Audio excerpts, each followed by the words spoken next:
Pernah nggak kamu ngerasa dicintai, padahal cuma kamu yang berjuang? Kadang yang kita anggap cinta ternyata cuma ilusi, dibungkus perhatian singkat, tapi kosong makna. Jangan sampai kamu terus bertahan hanya karena kenangan indah di awal hubungan. Ingat, cinta itu bukan tentang siapa yang paling rela tersakiti, tapi siapa yang saling menghargai. Jangan biarkan ilusi membuatmu buta.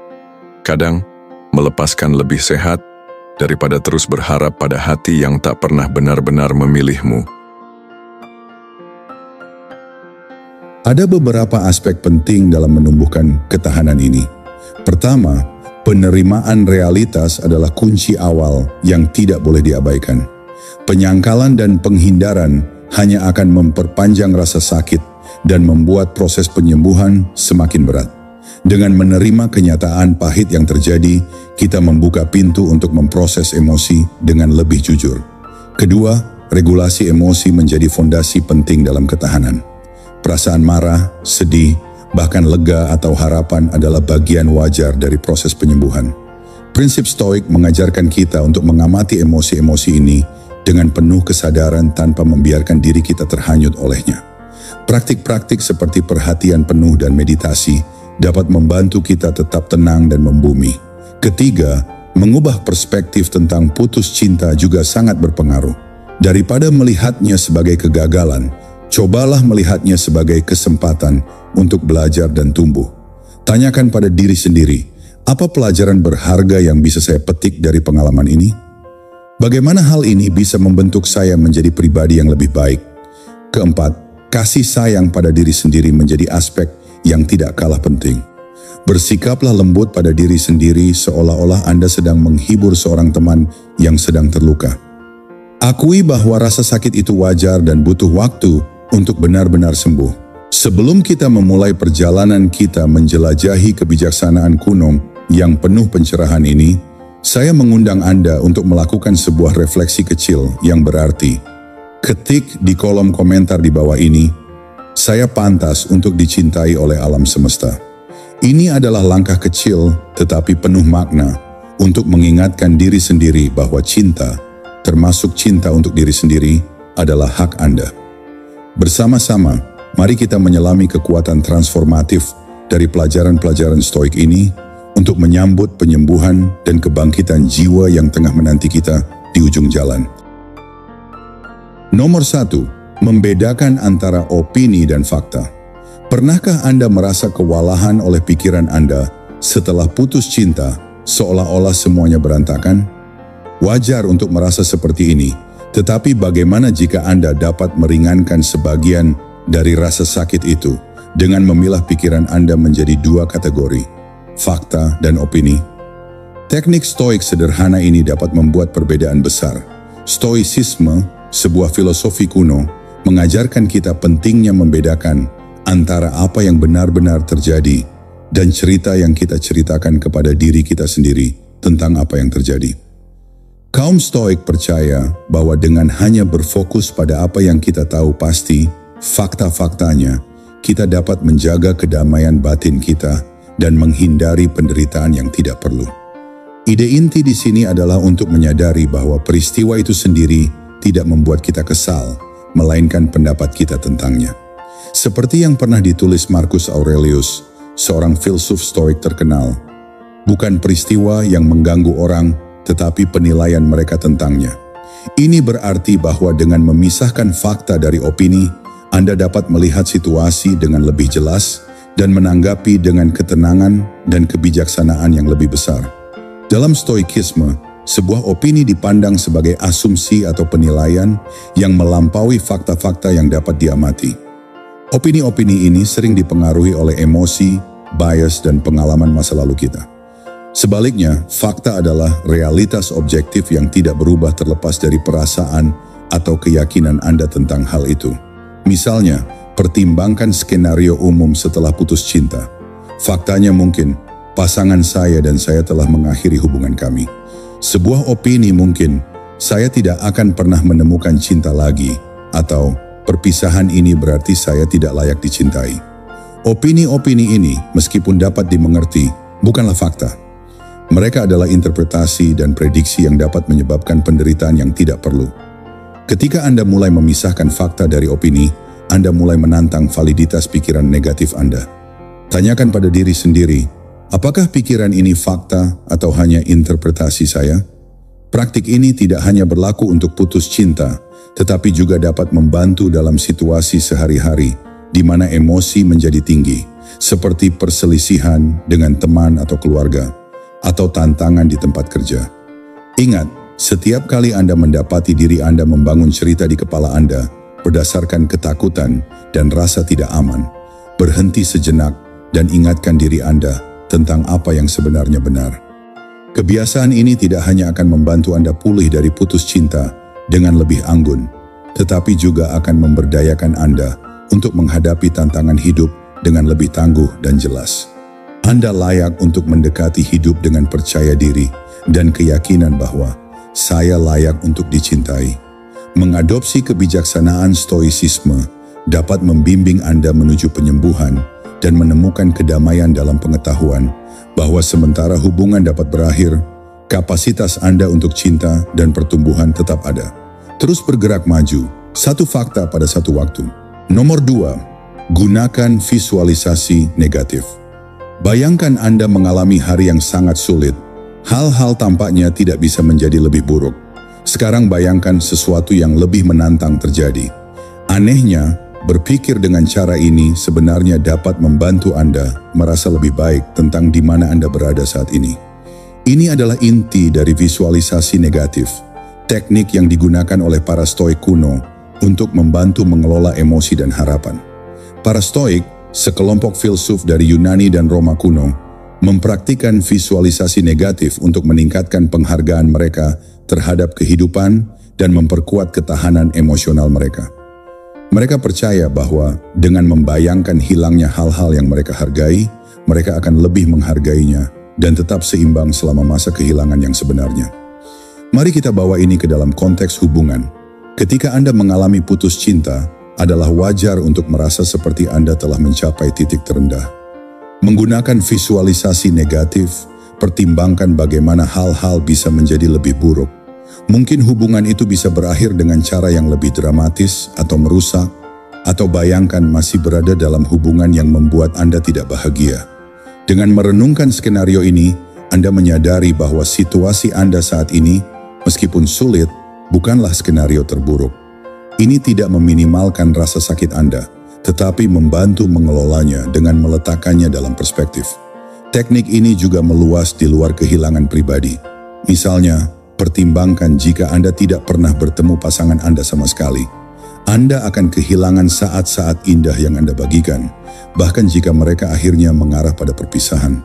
Pikiran ini dapat mengalihkan fokus Anda dari apa yang telah Anda hilangkan ke apa yang telah Anda peroleh, seperti pelajaran hidup yang berharga atau pertumbuhan pribadi yang signifikan dalam hak mereka sendiri. Lebih jauh lagi, visualisasi negatif dapat menjadi alat pencegahan. Dengan secara teratur merenungkan potensi kerugian, Anda menjadi kurang terkejut ketika itu terjadi. Persiapan mental ini dapat membuat Anda lebih tangguh dan kurang reaktif terhadap perubahan, menumbuhkan keadaan emosional yang lebih stabil. Saat Anda menerapkan kebijaksanaan Stoik ini, ingatlah bahwa setiap tantangan dalam hidup, termasuk perpisahan, adalah kesempatan untuk menegaskan kembali harga diri Anda dan kapasitas untuk menangani kesulitan. Anda pantas dicintai tidak hanya oleh orang lain tetapi juga oleh diri sendiri. Merangkul cinta diri ini sangat penting dalam melangkah maju. Jadi meskipun mungkin tampak berlawanan dengan intuisi, pertimbangkan yang terburuk yang bisa terjadi. Jangan berkutat pada ketakutan, tetapi perkuat apresiasi Anda terhadap masa kini dan bangun ketahanan untuk masa depan. Praktik ini bukan tentang mengharapkan yang terburuk, tetapi tentang bersiap dan menghargai memanfaatkan saat ini sebaik-baiknya, karena Anda memahami bahwa saya layak untuk dicintai, dan itu dimulai dengan mencintai diri sendiri. Nomor 3, meniru panutan Stoik. Pernahkah Anda bertanya-tanya bagaimana beberapa orang tetap tenang dan kuat tidak peduli apapun yang hidup berikan kepada mereka? Orang-orang ini sering memiliki panutan atau pahlawan yang membimbing mereka tentang cara bertindak di masa-masa sulit. Stoicisme, sebuah filosofi kuno, menunjukkan bahwa kita dapat belajar banyak dengan meniru kualitas individu yang bijaksana dan berbudi luhur. Filsuf Stoik seperti Marcus Aurelius, Seneca, dan Epictetus menjalani hidup yang penuh tantangan, tetapi mengelolanya dengan martabat dan pemikiran rasional.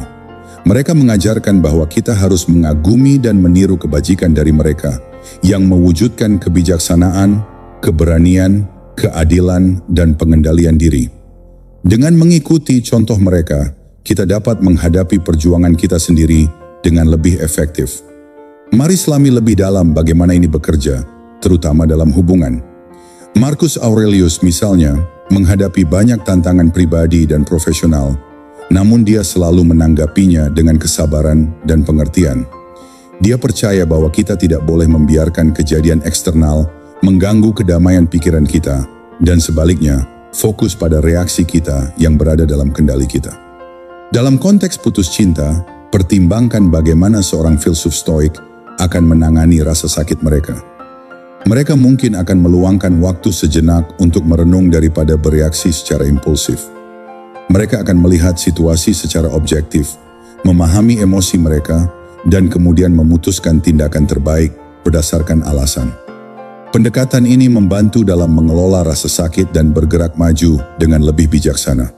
Praktik Stoik meniru panutan ini bukan tentang meniru kehidupan orang lain, tetapi tentang menggabungkan kebajikan mereka ke dalam kehidupan kita sendiri.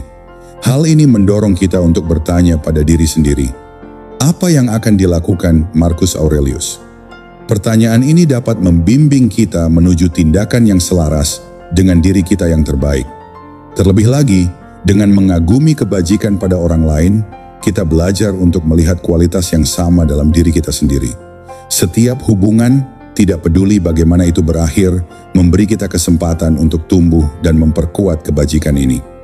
Hal itu mengajarkan kita ketahanan, membantu kita mengembangkan kasih sayang, dan pada akhirnya meningkatkan kemampuan kita untuk mencintai dan dicintai. Ingatlah, Anda mampu menghadapi tantangan dengan kekuatan dan ketahanan yang luar biasa. Anda layak untuk dicintai, tidak hanya oleh orang lain tetapi juga oleh diri Anda sendiri. Di masa-masa sulit, pikirkan panutan Anda yang tabah. Biarkan kebijaksanaan mereka membimbing Anda untuk memperlakukan diri sendiri dengan kebaikan dan rasa hormat, sama seperti mereka. Temukan kedamaian di tengah kekacauan. Anda juga dapat menavigasi tantangan putus cinta dengan kasih karunia dan kebijaksanaan. Meniru panutan ini adalah jalan untuk menemukan bahwa Anda layak mendapatkan cinta dan mampu memberikannya, bahkan ketika masa-masa sulit. Nomor 4, berlatih tanpa keterikatan. Pernahkah Anda berpegangan pada sesuatu dengan sangat erat sehingga melepaskannya tampak mustahil? Itu mungkin benda berharga, mimpi, atau bahkan hubungan.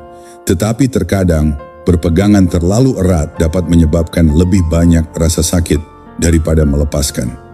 Disinilah praktik Stoik tanpa keterikatan berperan. Stoicisme, filosofi kuno, mengajarkan kita nilai tanpa keterikatan, bukan sebagai cara untuk melepaskan diri dari kehidupan, tetapi sebagai metode untuk mengalaminya sepenuhnya, tanpa dikendalikan oleh keinginan dan ketakutan kita.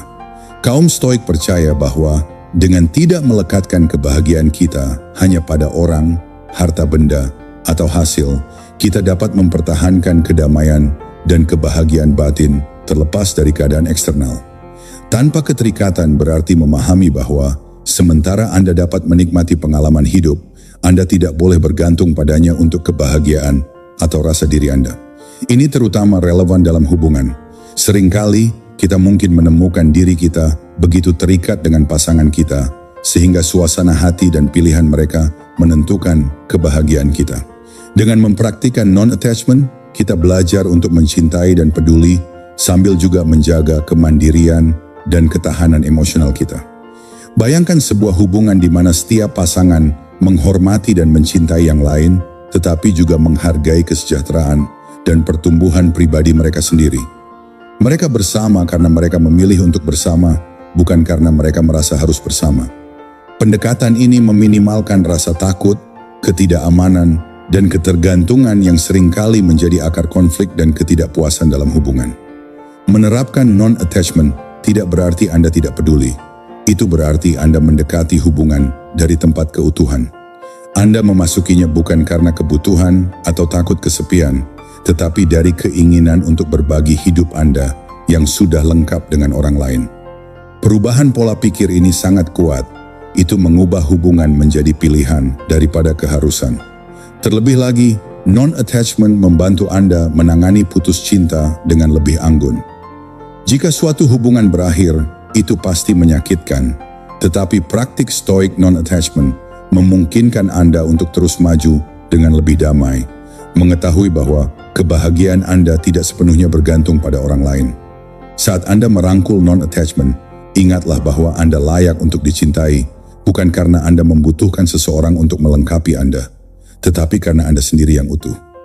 Mencintai dan dicintai harus meningkatkan kehidupan Anda, bukan mendefinisikannya. Jadi biarkan ini menjadi mantra Anda. Saya layak untuk dicintai. Cintai diri Anda sendiri terlebih dahulu, ketahuilah nilai Anda, dan dekati hubungan dengan sepenuh hati tetapi tangan terbuka. Siap untuk merangkul apapun yang datang, namun bebas untuk melepaskannya bila perlu. Ini adalah esensi dari non-attachment dan kunci untuk kebahagiaan dan kedamaian yang langgeng. Nomor 5, bingkai ulang narasi. Ketika hidup memberi Anda lemon, buatlah limun. Pepatah lama ini menangkap esensi dari membingkai ulang narasi, teknik yang ampuh yang dapat mengubah perpisahan yang menyakitkan menjadi batu loncatan untuk pertumbuhan pribadi. Kebijaksanaan stoik mengajarkan kita bahwa kita tidak selalu dapat mengendalikan apa yang terjadi pada kita, tetapi kita dapat mengendalikan bagaimana kita menafsirkan dan menanggapi peristiwa-peristiwa ini. Kaum stoik percaya bahwa setiap rintangan adalah kesempatan untuk mempraktikkan kebajikan, seperti ketahanan, keberanian, dan kebijaksanaan. Dengan membingkai ulang narasi kita mengubah perspektif kita tentang peristiwa-peristiwa dalam hidup kita, melihatnya bukan sebagai kemalangan, tetapi sebagai peluang untuk tumbuh dan belajar. Mari terapkan ini pada akhir suatu hubungan. Alih-alih melihat putus cinta semata-mata sebagai kehilangan atau kegagalan, Anda dapat memilih untuk melihatnya sebagai pembukaan untuk belajar lebih banyak tentang diri Anda sendiri, untuk mengembangkan kekuatan, dan untuk menyempurnakan apa yang benar-benar Anda inginkan dari seorang pasangan. Misalnya, jika suatu hubungan berakhir karena nilai-nilai yang berbeda, daripada berkutat pada rasa sakit perpisahan, fokuslah pada bagaimana pengalaman ini telah mengajarkan Anda pentingnya mencocokkan nilai-nilai hidup dengan pasangan masa depan. Perubahan perspektif ini mengubah pengalaman negatif menjadi pelajaran berharga yang mempersiapkan Anda untuk hubungan yang lebih sehat di masa depan. Lebih jauh lagi, membingkai ulang narasi dapat membantu menyembuhkan luka pengkhianatan atau kekecewaan. Jika Anda dikecewakan atau dikhianati, alih-alih melihat diri Anda sebagai korban, pertimbangkan bagaimana situasi ini telah membuat Anda lebih bijaksana dan lebih discerning. Menyadari bahwa mengatasi tantangan ini telah membekali Anda dengan pemahaman yang lebih dalam tentang kepercayaan dan tanda-tanda pasangan yang dapat diandalkan. Dalam perjalanan membingkai ulang narasi putus cinta Anda, penting untuk mengakui emosi Anda dan memberi diri Anda izin untuk berduka. Namun, mengalihkan fokus Anda menuju pertumbuhan pribadi dan peluang masa depan dapat mengubah cara Anda memandang putus cinta. Ini tentang menemukan sisi baik dan bergerak maju dengan rasa tujuan dan optimisme. Saat Anda menceritakan kembali kisah putus cinta Anda, ingatlah bahwa setiap bab dalam hidup Anda berkontribusi pada pertumbuhan Anda. Rangkul periode transformasi ini sebagai bukti ketahanan Anda. Anda layak untuk dicintai, dan itu dimulai dengan mencintai dan menghargai diri sendiri.